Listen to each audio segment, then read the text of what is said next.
Olá pessoal, tudo bem? Sejam bem-vindos em mais um episódio do nosso podcast aqui da Arquimedes do Instituto ICLES.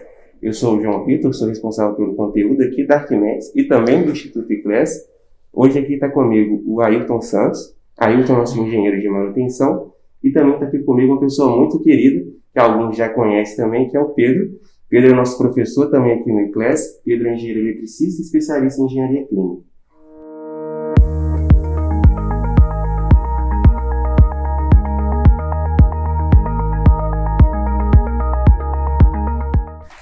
Obrigado pelo convite. Sou engenheiro eletricista, sou especialista em engenharia clínica, também tenho MBA em gestão em saúde, atuo hoje há 10 anos na área de engenharia clínica, há quase 4 anos em Portugal estou, e falar um pouquinho de como tem sido a vivência dentro do Brasil e fora do Brasil na área de engenharia clínica.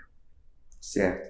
Hoje o nosso episódio ele vai falar um pouquinho sobre a engenharia clínica no exterior. E aí, para a gente começar esse bate-papo, qual que seria a nossa primeira pauta?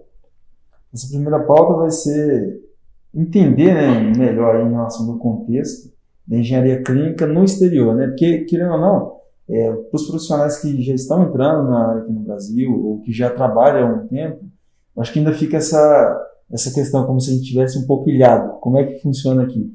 E aí eu acho que melhor do que você, para dizer para a gente como é que esse contexto lá fora, como é que isso funciona, Sim, isso é interessante, e até para a gente ter a noção do que a gente faz no Brasil, Exato.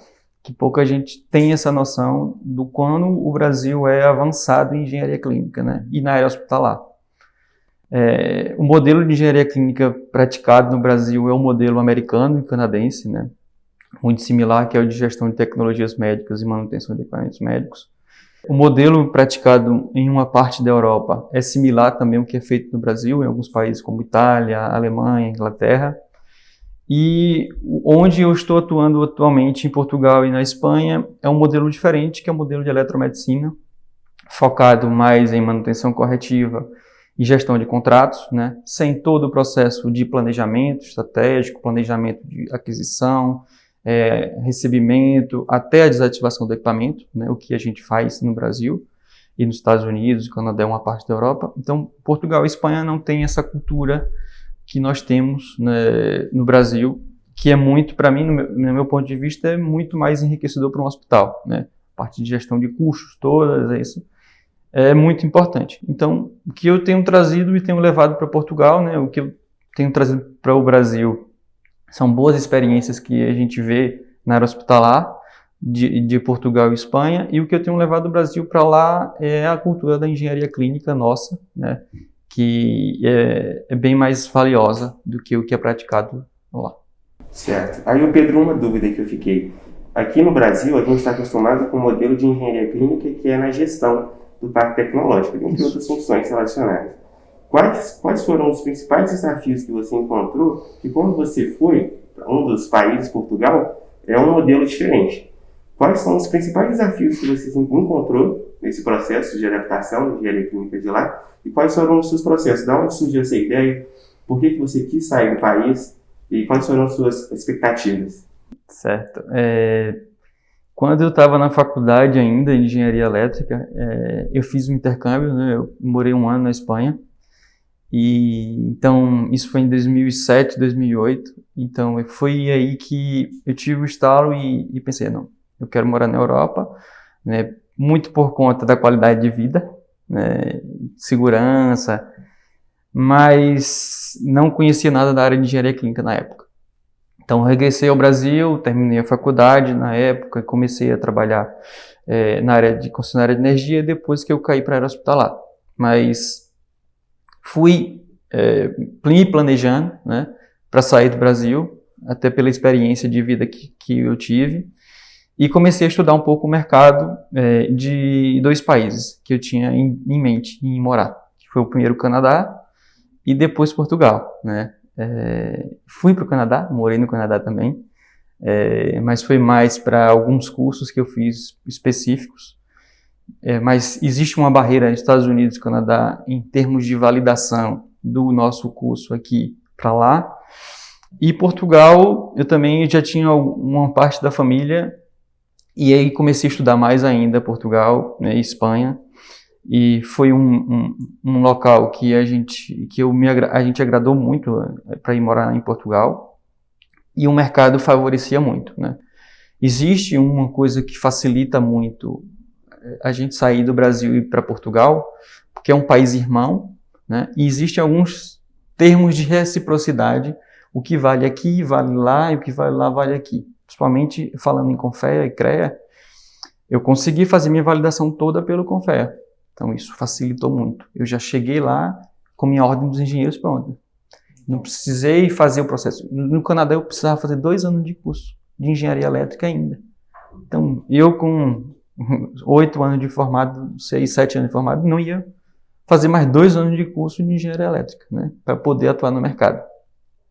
E facilitou, né? O sistema de educacional na Europa é diferente do nosso, né, que mudou em 2012 e facilitou também muito isso para a gente, né? E Portugal é a porta para querer ir para a Europa, porque dentro de Portugal, você com a ordem dos engenheiros, você consegue tirar a ordem dos engenheiros da Europa.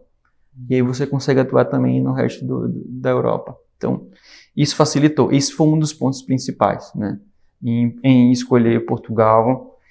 E também saber que lá era muito escasso, é muito escasso ainda ter engenheiros clínicos, né, e ter hospitais com engenharia clínica, né? Como eu falei, eletromedicina é bem diferente de engenharia clínica. Então, nesse contexto aí que você sinalizou, você já tinha uma bagagem aqui, obviamente, em relação de como é que era formado em engenharia clínica, diante de suas capacitações também. E na hora que você se deparou com essa questão lá, que não é engenharia clínica, né, é eletromédica, né? Eletromedicina. Eletromedicina. Como é que foi essa ruptura aí que você teve? Como é que foi conseguir entrar nesse mercado, se posicionar em cima e mostrar o valor em cima desse tipo de gestão que a gente tem hoje? Uma coisa que foi muito bom para mim, né, a minha ida a Portugal, foi que eu fui primeiro fazer o MBA em Gestão em Saúde. Uhum. E dentro do MBA eu conheci muitas pessoas que facilitaram a minha vida para entrar na engenharia clínica em Portugal. Então, a coordenadora do curso era uma das principais pessoas influentes na área da saúde em Portugal. Então, quando eu chegava com informações durante as aulas, né, de gestão de tecnologias médicas, todo mundo me olhava. Pô, a gente não tem nada disso aqui. Tipo ET, né? Então, assim, a minha turma toda era quase 100% de médicos e administradores, né? Só tinha eu de engenheiro e tinha outra pessoa que é o administrador de uma Santa Casa lá, que era economista. O resto eram todos médicos. Então, e os professores, né? Eu tive aula com a ministra da Saúde, atual ministra da Saúde. Então, o MBA, para mim, foi abrir as portas, né? As pessoas conhecerem um pouco do que é Pedro, do quem é Pedro e do que é engenharia clínica. Então, o meu primeiro contrato, quando eu abri a empresa lá, foi num dos hospitais que a coordenadora do curso é administradora. Então, ela me convidou antes de acabar o curso e falou, não, faça uma visita no hospital, né? Veja o que a gente precisa, me faça uma proposta. Então, é aí que abre, né? Muita gente fala comigo e pergunta, você acha fácil sair daqui e ir para Portugal para procurar trabalho em engenharia clínica? Não, não é fácil, né? Eu tive essa oportunidade por ter feito um curso, né, que eu tive também a sorte de conhecer pessoas influentes na área, né? Que uma delas é a ministra da Saúde. Então, isso facilitou para mim, né? A gente abriu empresa com o Rogério, que é português, e facilitou muito, mas é muito difícil você sair do Brasil e ir para a área de engenharia clínica ou eletromedicina em Portugal sem ter um meio de campo para chegar, né? A gente sabe que aqui no Brasil é uma área fechada, engenharia clínica, e lá também é muito mais fechado, né? Sim, hoje em Portugal são 4 ou 5 empresas que fazem eletromedicina e dominam o mercado. Dominam completamente o mercado nacional todo. E fica muito por isso, né? Eu, no início, tentei muito entrar para alguma dessas empresas, até para as multinacionais, Medtronic, Siemens, GE, mas eles ainda ficavam muito com o pé atrás. Então, é aí que o curso me trouxe esse viés de poder abrir minha empresa de engenharia clínica e fazer engenharia clínica em Portugal. Legal. E nesse contexto aí, teve muita resistência dos profissionais que eram do hospital para encarar essa nova metodologia? Como é que funcionou isso?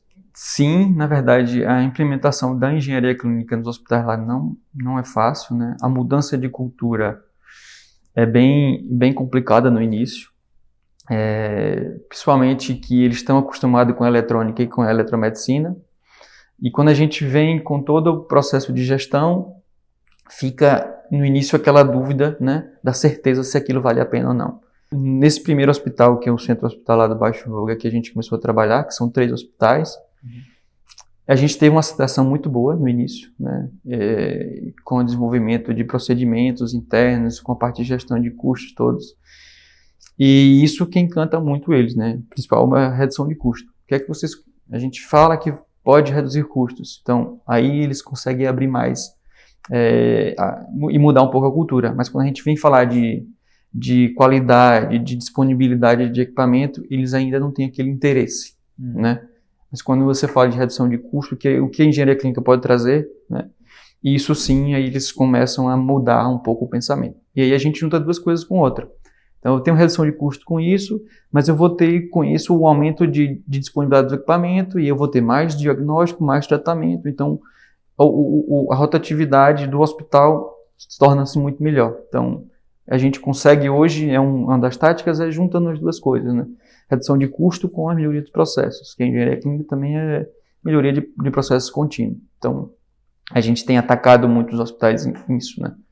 Juntando as duas coisas. Interessante. Um ponto que o João e eu, a gente estava até discutindo, foi no contexto, querendo ou não, de pandemia, né? Esse Covid-19. Porque a gente pensa assim, aqui no Brasil a gente teve diversos pontos de dificuldade, ainda tem alguns, mas se a gente for pensar assim, diante do que tem de gestão, hospitais que já aplicam isso realmente, teve um impacto muito positivo em relação ao enfrentamento. No caso de lá, você está citando que tem alguns pontos que são bem diferentes. O quanto que isso impactou em relação do tratamento, do enfrentamento aí da Covid-19, na sua visão? Isso é um ponto muito interessante e que eu fiquei muito surpreso, né? Na verdade, a gente começou o planejamento para a pandemia antes, né? Eu lembro bem, eu estava de férias, eu voltei no final de janeiro de 2019 e logo quando eu cheguei no hospital, um dos que a gente trabalha, a administração já chamou a gente e falou, olha, a pandemia vai chegar aqui, isso no final de janeiro. Então a gente tem que se preparar para o pior.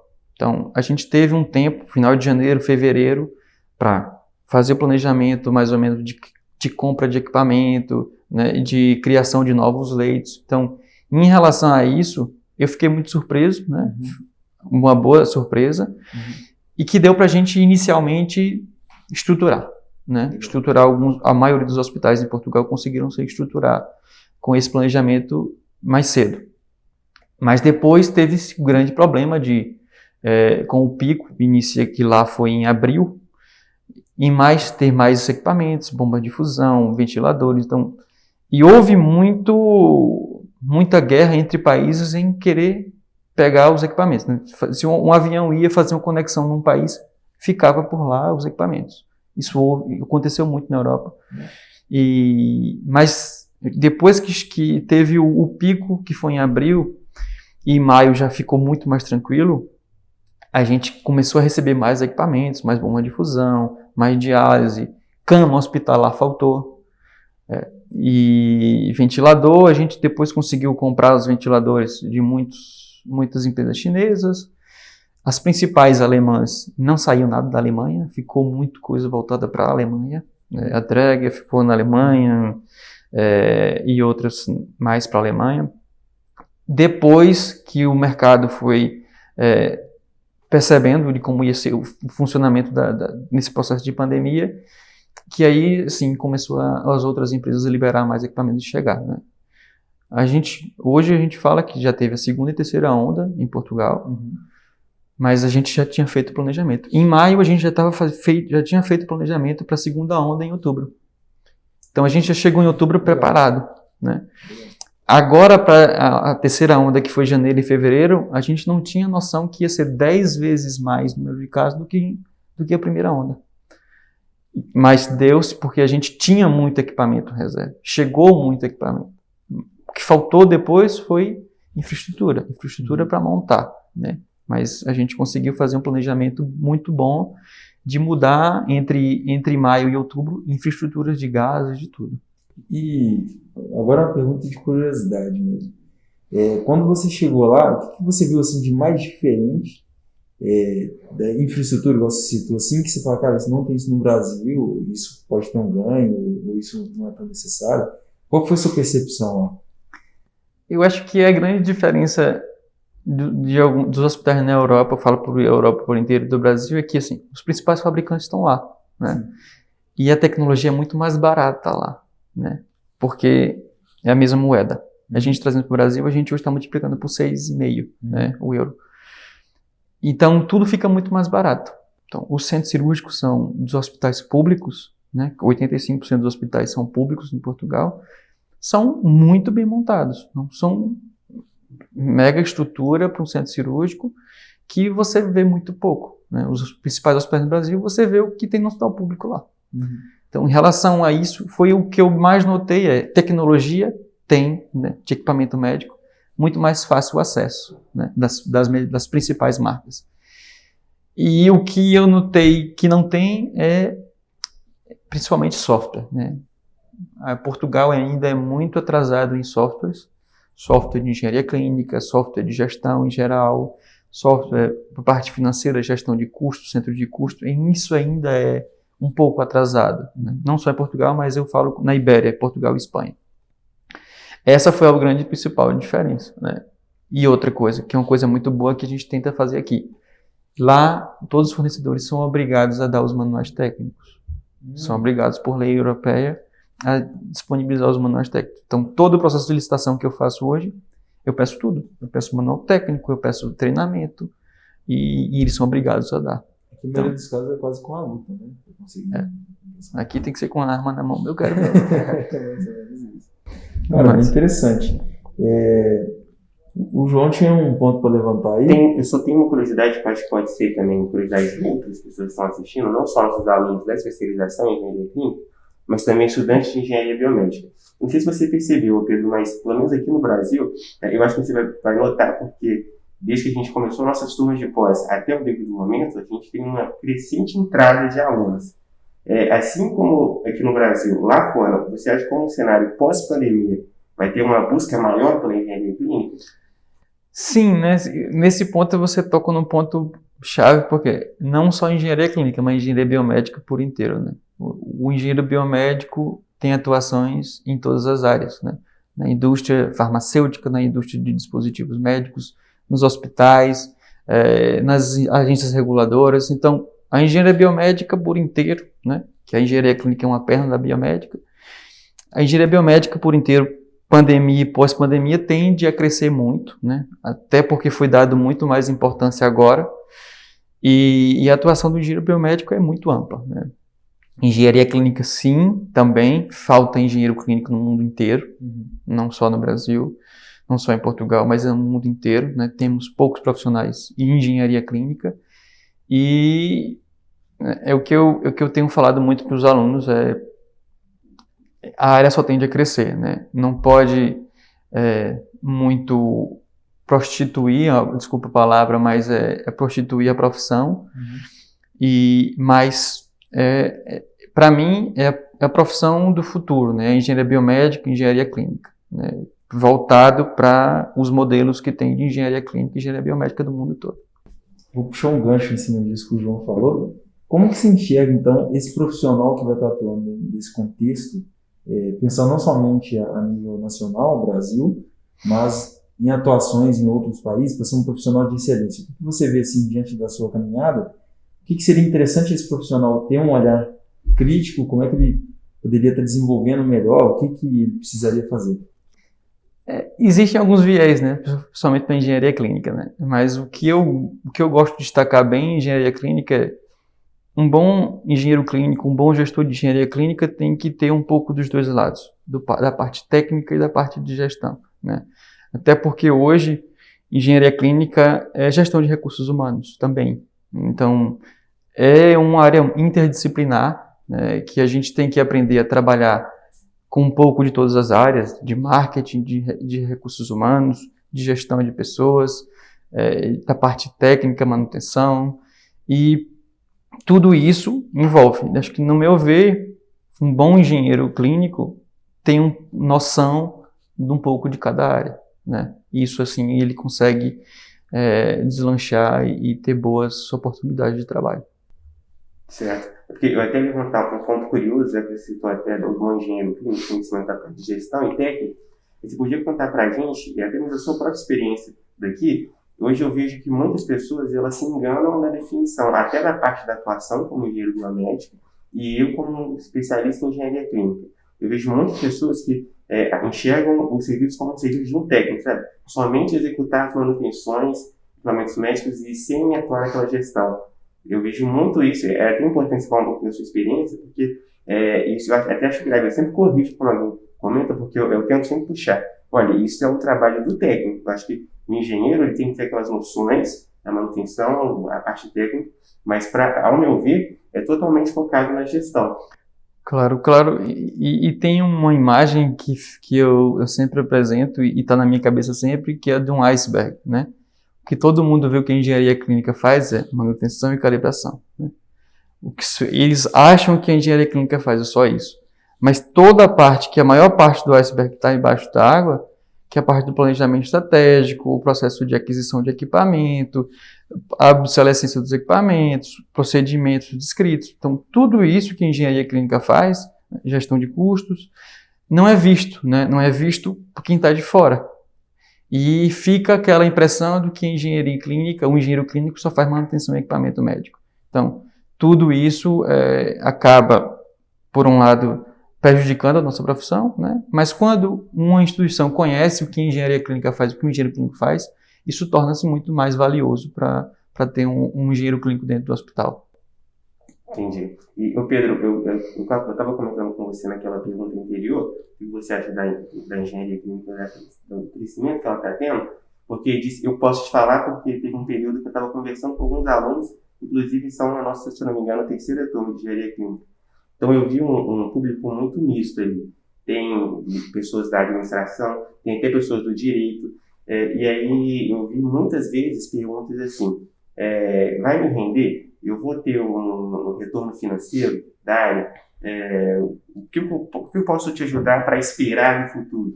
Então, o que você aconselharia para essas pessoas que estão até mesmo com a gente, que está assistindo também, do que você está esperando aí para frente?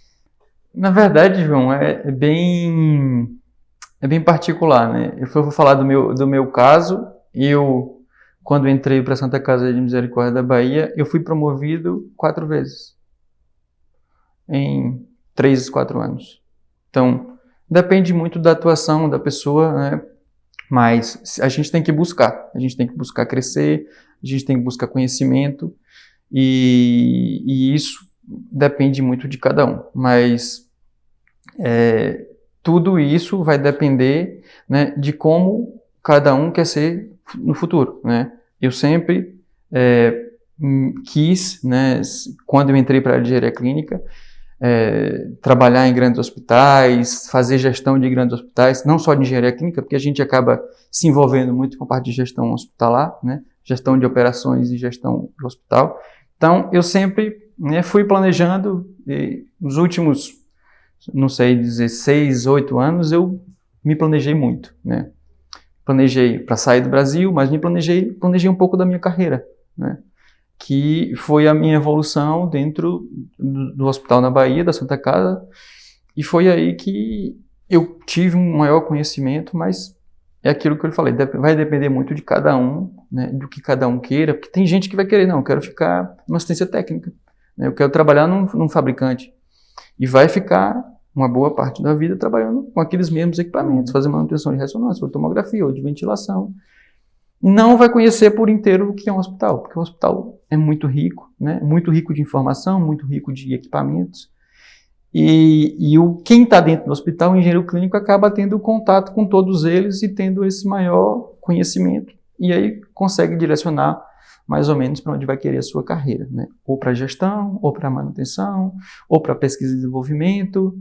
Então, vai depender muito do pensamento e planejamento de cada um. Entendi. Você tocou até um ponto interessante. Eu já tive a oportunidade de explicar para algumas pessoas a questão do mercado de trabalho brasileiro, mas lá fora, no exterior, é as mesmas possibilidades, porque a gente fica pensando, será que nos outros países eu teria uma atuação só no hospital? Você acha que tem a mesma receptividade para uma fabricante, ou para consultoria, ou para trabalhar no representante? No exterior, é a mesma logística aqui no... Sim, eles funcionam muito parecido, né?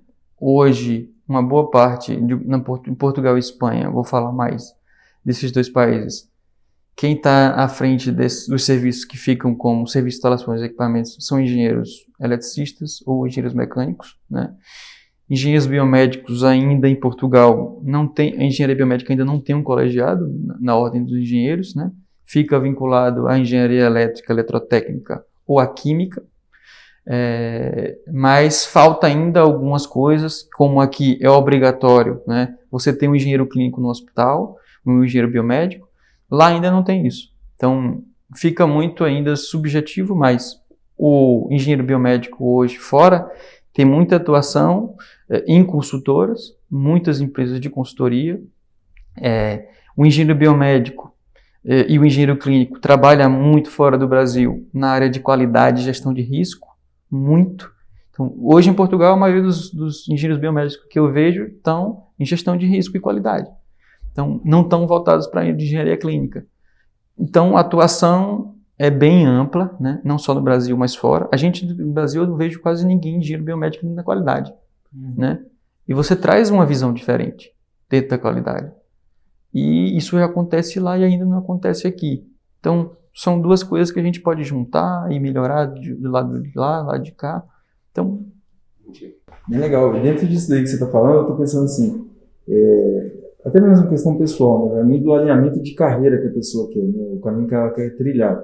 Se a pessoa vê que tem mais aptidões para a parte de auditoria, desenvolvimento de pessoas, esse tipo de coisa, ela pode aproveitar, que querendo ou não, a engenharia clínica, ela se torna vasta esse ambiente onde ela vai estar atuando e está focando em cima disso. Então a pessoa se torna uma referência ao longo do tempo em cada segmento. Isso. E aí entra um ponto que eu queria te perguntar. Pensando nesse contexto cada vez mais globalizado, essas trocas que a gente tem, qual que é a importância de um profissional que está estudando a parte de engenharia clínica entender o mercado exterior? É importante, né, como eu comentei no início, para ele saber a atuação, né, em cada país, né? O engenheiro clínico aqui trabalha de uma forma, no Japão trabalha de outra forma, nos Estados Unidos trabalha igual ao Brasil, em Portugal trabalha um pouco diferente. Então, é aquilo que você conhecer a realidade do outro, até para você valorizar a sua realidade. Então, a gente sabe, eu sei hoje que o engenheiro biomédico não tem a mesma valorização que hoje tem no Brasil, fora né, na Europa, Portugal e Espanha, não tem a mesma valorização que tem aqui. Então, o engenheiro biomédico hoje aqui está um passo à frente do que é na Ibéria. Então, isso a gente tem que ter a noção para a gente valorizar também o que a gente faz interno no Brasil, né? É bom conhecer, né? É bom conhecer as áreas de atuações em cada país, é bom conhecer o mercado de trabalho em cada país, é bom conhecer como cada profissão se chama, né? A mesma profissão aqui pode se chamar diferente como se chama em outros países, então conhecer as nomenclaturas. Eu, quando fui a Portugal, sabia do nome de eletromedicina porque eu conhecia uma pessoa que é um português que já trabalhava e falava de eletromedicina. Mas muitas pessoas que falam comigo aqui e que falam, eu estou procurando trabalho no Portugal e Espanha, mas eu boto engenharia clínica e não aparece nada. Não, o nome correto que eles utilizam lá é eletromedicina, procure assim e encontra muita vaga, né? Mas são nomenclaturas diferentes, né? Não, o que você contou, né, dentro da nossa conversa aqui, fiquei pensando muito assim, querendo ou não, é um campo de oportunidade muito vasto. Até mesmo assim, tira um pouco daquela ideia de síndrome de cachorro vira-lata, né, que a gente pensa, se joga muitas vezes para baixo, né, pensando, lá fora é sempre assim e tal, mas a gente vê em alguns pontos que ainda não estão no mesmo patamar que a gente está nesse sentido. Então isso gera um campo para estudo, para desenvolvimento, para aplicação de metodologias ou novas metodologias. Então, eu vejo com bons olhos o que você trouxe aí para a gente, dentro desse contexto. Acredito que o João também, né, João? Com certeza. Eu acho que isso enriquece ainda mais todo esse contexto que você sinalizou aí para a gente. Que tipo de dica que você daria para quem, um engenheiro biomédico que está graduando, quer ir para fora? Devo já ir especializado? Quem é engenheiro clínico que já fez especialização? Por onde eu devo começar? Eu acho que esse tipo de dúvida você vai receber muito, né? Você vai ser uma referência aqui para a gente. Então, eu queria só que você pudesse dar uma dica para quem estiver acompanhando a gente. Certo. O ideal não existe, né? Mas o que eu acho que facilita muito é, mesmo na graduação, fazer um intercâmbio, né? Para você conhecer a cultura. Porque não adianta eu querer sair do país se eu não conheço a cultura. Chegar lá, eu bato e volto, por não gostar da cultura. E tentar, né, se inserir no mercado, primeiro, acadêmico, né? Se você for fazer um intercâmbio, ou como a gente chama lá, um Erasmus de 1 ano, você vai e você consegue já entrar um pouco, principalmente na área acadêmica, e ter, né, networking para você conseguir entrar no mercado de trabalho. Eu acho que isso é o principal, acho que é uma das principais portas, né? Você tentar fazer um curso no país que você queira residir, para você ir conhecendo pessoas da área. Porque é muito, mas muito difícil você sair de um país, do Brasil, para outro, sem trabalho, e querer arrumar o trabalho que você gostaria na sua profissão. É muito difícil, né? Eu conheço muito engenheiro que foi daqui para Portugal, para Espanha, que nunca trabalhou com engenharia. Porque é muito difícil. Então, e nas cegas também é o pior, né? É o planejamento, como eu disse no início, tem que ser muito bem feito, muito bem estudado, por onde você quer atuar, procurar as universidades de referência, né, para fazer um curso ou fazer alguma validação do seu curso aqui. Mas eu acho que a principal forma é você tentar fazer um intercâmbio ou fazer um mestrado fora, né? O sistema de saúde europeu não, mas o sistema de educação europeu é diferente, né? O curso de engenharia lá são 3 anos e é integrado com um mestrado. Então, os 5 anos, você completa a nossa graduação aqui, os 5 anos na Europa eu saio com mestrado.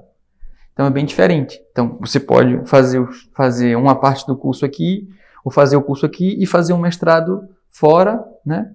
Eu iniciei o meu mestrado, mas eu parei porque eu tinha os meus colegas, nada contra, novos, 21, 22 anos, então eu vinha com outra cabeça, outra ideia do mestrado, que eu não iria dar o retorno que eu queria. Então, foi bom para conhecer como é o sistema de educação, mas é um pouco diferente do nosso. Mas vale a pena ir fazer um mestrado fora, né? Muita coisa você vai rever o que viu na graduação, mas você já começa a se inserir, né?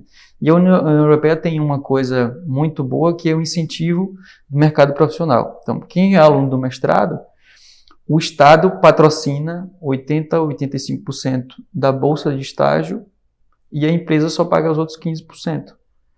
E são bolsas de 1.000 euros, 1.900 e poucos euros para os alunos de mestrado. Então, o Estado tenta trazer, mesmo você sendo estrangeiro, fazendo mestrado em Portugal ou na Espanha, o Estado incentiva você a entrar no mercado de trabalho e para você, né, ter o primeiro contato de trabalho, né, que é um pouco diferente. Entendi. E aí, só para a gente encerrar, então, uma coisa que às vezes muita gente tem dúvida, língua estrangeira. Eu preciso dominar, preciso de procurar pelo menos saber uma noção. Até mesmo aqui no Brasil mesmo, alguns lugares pedem, né? Solicitam. Sim. Hoje, a Espanha menos, mas hoje em Portugal, normalmente as pessoas quando saem da faculdade falam 3 línguas já. Português, né? Inglês ou espanhol, ou inglês e francês. O inglês, eles têm, desde a base, aulas em inglês. Não é aula de inglês. Tem aula de inglês, mas tem as aulas das outras disciplinas em inglês, né? Porque não adianta eu ter o básico do inglês se eu não sei a parte técnica do inglês também. Então, tem uma aula de matemática em inglês, aula de filosofia em inglês, aula de história em inglês. Então, para o aluno interiorizar o idioma, né? E pronto. Portugal foi colonizado pelos ingleses, então isso está incutido neles a língua inglesa. E os países são muito próximos. Eu saio de onde eu moro, no Porto, para ir para a Espanha são 200 quilômetros. É do lado. Então, a facilidade de você estar em outro país facilita também o aprendizagem da língua, né? Então, eles têm isso muito bem interiorizado para eles, desde pequeno, que eles têm aula de outras línguas. E isso facilita. Se você for sem o básico do inglês, é muito difícil de arrumar alguma coisa. Por quê? Eu fiz entrevista, eu achei que eu ia para Medtronic no início, né? Passei por todas as etapas e no fim eu tive entrevista em português, inglês e espanhol. E pronto. E ele falou, não, tudo bem. Mas eles pedem porque a atuação não é só dentro de Portugal. Então hoje eu atuo na Espanha também, então eu tenho que saber falar espanhol. Então, como a proximidade dos países, né, acontece muito e existe o livre andamento entre os países da União Europeia, ou você falar no mínimo 2, 3 línguas é o básico. Entendi. Ou seja, até para Portugal, onde Sim. fala de português, eu não preciso nem cogitar pensar em ir sem pelo menos ter um básico do inglês. E ainda pegar um jabá do espanhol. Ou francês. Francês também, perfeito. Pedro, eu queria te agradecer pela sua presença. Você teria alguma consideração final para mandar um recadinho para alguém? Então, é uma área que, engenharia clínica, engenharia biomédica, é uma área que eu me apaixonei, né? Logo quando entrei para hospitalar. E é uma área muito bonita, eu espero que a nossa área cresça bastante, né? A gente precisa de profissionais na nossa área. E se empenhem, né? Existem as pós-graduações, a pós-graduação do Instituto é muito boa, então aproveitem e eu estou aqui também para tirar dúvidas, para ajudar, para conversar, fiquem à vontade. Perfeito, Pedro. Então, no nome do Ferreri e do Thiago, agradeço a sua presença. Ailton também, muito obrigado. Pessoal, não se esqueça de participar, assista, compartilhe o nosso canal, segue também e pode colocar nos comentários sugestões de novos temas, novos assuntos. Nós estamos aqui sempre para tratar os melhores conteúdos com a melhor qualidade.